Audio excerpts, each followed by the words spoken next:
In this presentation, we'll look at how stress affects our bodies and our ability to fall asleep, as well as techniques for relaxing. Everyone experiences stress. Stress is essentially the body's natural response to a demand, and not all stress is bad. In fact, your body's stress reaction was meant to protect you against threats. Even though it's rare for us to need to battle with or run from a predator today, it isn't rare for our bodies to turn on that protective fight or flight alarm system in response to daily demands. The sense of being under attack is what we associate with feeling stressed. Each person is unique when it comes to stress triggers, reactions, and chosen responses. Sources of stress can range from the pressure of coursework and other responsibilities, to the breakup of a relationship, to experiencing a traumatic event. Stress and sleep are linked in important ways.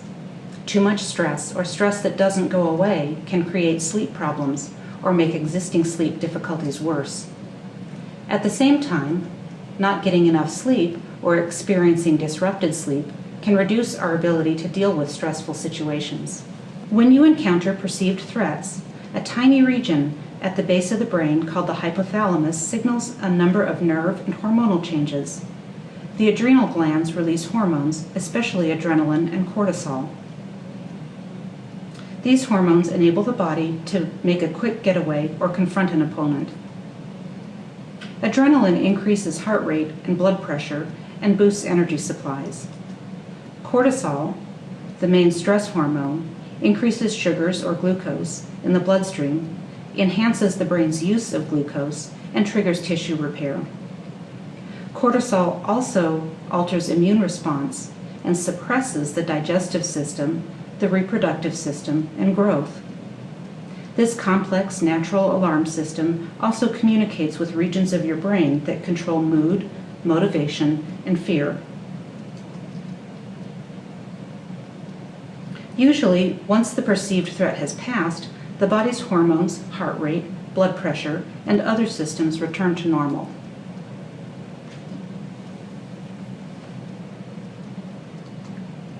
In the short term, stress can be helpful. Problems can occur if the source of stress is constant or if the stress response continues after the threat is gone. When experienced all the time, the stress response can interfere with functions that aren't needed for immediate survival, but are important to our health. Long-term activation of the stress response can increase our risk of numerous health problems, including sleep problems. People who are under stress may feel worried, angry, irritable, depressed, or unable to focus. Stress also affects the physical body and can lead to headaches, back pain, upset stomach, weight gain or loss, tense muscles, and frequent or serious colds. Both the psychological and the physical discomfort of stress can contribute to problems sleeping. The less control we have over our potentially stressful events and the more uncertainty they create for us, the more likely we are to feel stressed. Fortunately, sleep does not have to be a source of stress in our lives. Throughout this course, we have looked at examples of behavioral and environmental changes that we can make to improve sleep. Hopefully, you've been able to identify small changes that are within your control and have already started practicing them. Just as you might make changes to your exercise schedule or diet to help you sleep, you can use your body's natural response to reduce stress. This state of deep rest that alters our physical and emotional response to stress is called the relaxation response. The opposite of the stress response, as a result of the relaxation response, the heart rate slows, muscles relax, breathing becomes slower, and blood pressure decreases.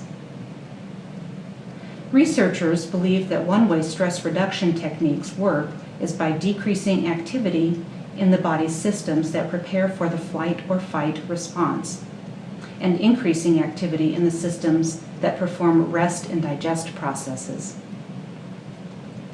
The connection between the mind and the body is powerful. A common example of this is the placebo effect, where an individual who believes they received a form of treatment but didn't changes as if they actually did receive the treatment. The relaxation response is an example of how we can intentionally use our mind to trigger changes in the body. Just as you can become stressed by thinking about stressful events, you can trigger calming and sleep-promoting responses in your body by choosing to take steps to induce the relaxation response. So how would you do this? Let's look at one general approach that students and others have found to elicit the relaxation response. First, choose a word, short phrase, or image that is soothing to you. This will serve as a focal point during the practice. You can also just focus on the breath itself. Next, get as comfortable as you can. Depending upon where you are, this might be standing, sitting, or lying down. You can close your eyes or just soften your gaze. Then let muscles relax throughout the body.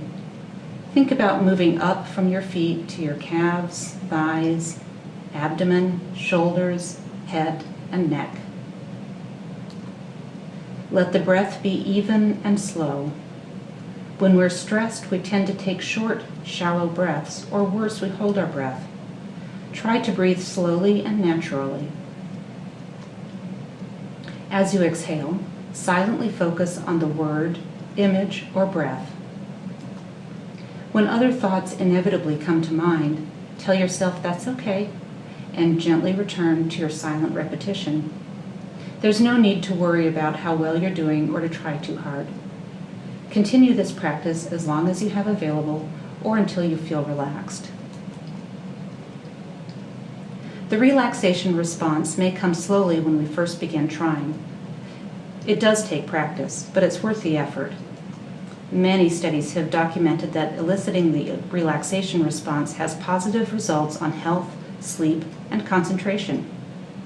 It may take some experimenting before you find the method that works best for you. The more you practice eliciting the response, the more natural it will become, and the more benefits you are likely to experience. The technique we just walked through could be a helpful part of your bedtime ritual, although you don't necessarily need a bed or a quiet, private space to relax. You might begin to find micro-relaxation opportunities throughout your day. When you begin to feel your signs of stress coming on, you can shift your focus to your breath and a calming mental focal point. Your next opportunity to relax might be walking to class, standing in line, studying, or even waiting at a traffic light. It's helpful to be aware of a variety of relaxation and stress reduction techniques, so you can use one that feels right to help you fall asleep and get through the demands of the day. The activities and resources in this section of the course are intended to help you practice relaxation techniques, as well as provide you with other ideas and tools for reducing stress and relaxing into sleep. Podcasts are available to guide you through progressive muscle relaxation and body awareness exercise. Progressive muscle relaxation involves a systematic tightening and release of the major muscle groups combined with deep, full breaths to facilitate total body relaxation. This technique can be used to help you wind down from your day and fall asleep, or it may be practiced during the day to help you alleviate stress and enhance your focus. Progressive muscle relaxation can be a great illustration of the connection between the mind and the body. It's common to have a lot of thoughts going on through our minds, particularly when we're stressed or struggling to fall asleep. By focusing on the steps of progressive muscle relaxation, other distracting thoughts may fall away more easily. This technique is one way we can bring down our attention to a process that joins the mind and body and helps both slow down. In this exercise, you'll be encouraged to find a comfortable place to sit or lie down. Once you are familiar with the progressive muscle relaxation technique, you could practice it essentially anywhere or at any time. The podcast will gradually guide you through a full body relaxation, which can be particularly helpful for preparing for sleep. During the day, if you have only a moment to spare, it can still be beneficial to simply focus on one or two areas of the body, especially the areas where you feel the most tension when you're stressed, while breathing deeply.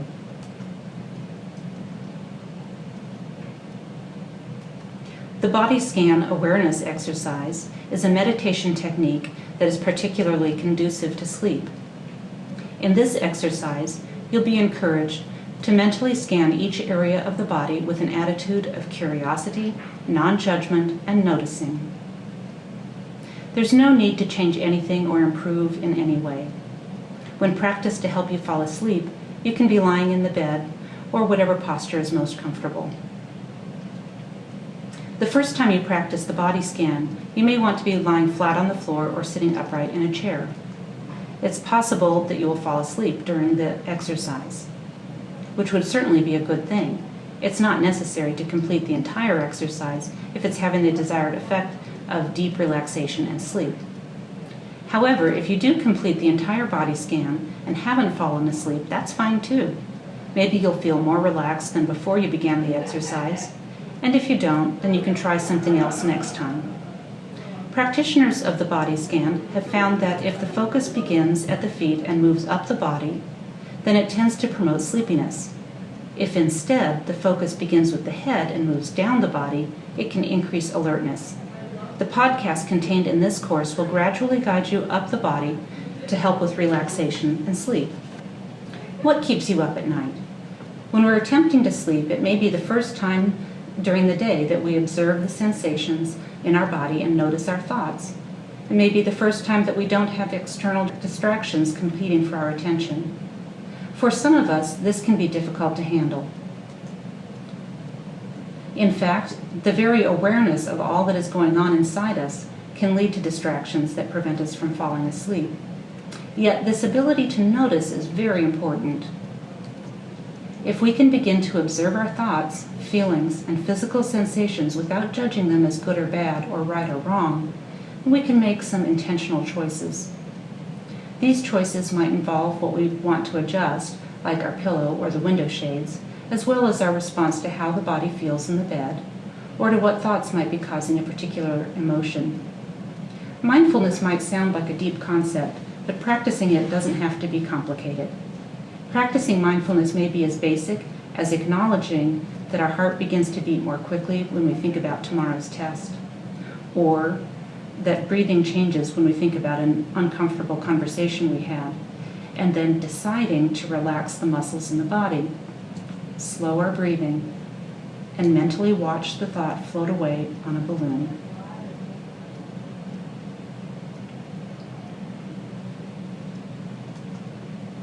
In any given moment, there are things we can control, like our response to a stressful bedtime thought, and there are things we simply cannot control, like the questions on a test that will occur in 12 hours.